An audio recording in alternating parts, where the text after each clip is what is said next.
avec cette situation, c'est le fait que le gouvernement mette à la disposition du peuple, à la disposition de l'opinion, un bulletin du gouvernement. Là, ça montre à tout d'un titre toutes les actions que le gouvernement est en train de réaliser. L'œuvre que je vois comme ça est très salutaire. C'est une très bonne stratégie que le gouvernement passe par ces publications comme ça pour faire comprendre à la population et dans le but de voir les actions qui sont en train de développer. Et c'est une très très bonne approche. Et c'est une façon de voir la visibilité des actions gouvernementales. J'apprécie la démarche.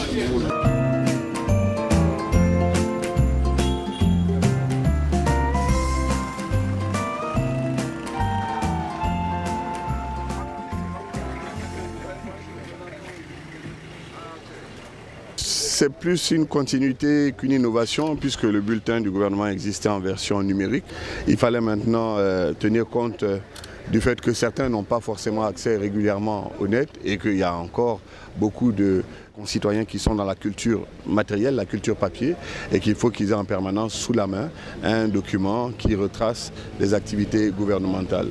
Donc le premier souci, c'était le devoir de transparence, de redevabilité du gouvernement vis-à-vis des administrés. Et ensuite, la deuxième préoccupation, c'était innover et mettre un outil performant et efficace au service des populations. Ce qui garantit une publication, c'est d'abord le contenu.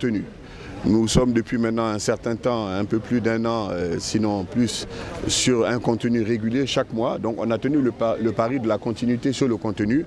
Maintenant, il s'agit d'avoir la production matérielle. C'est un deuxième pari.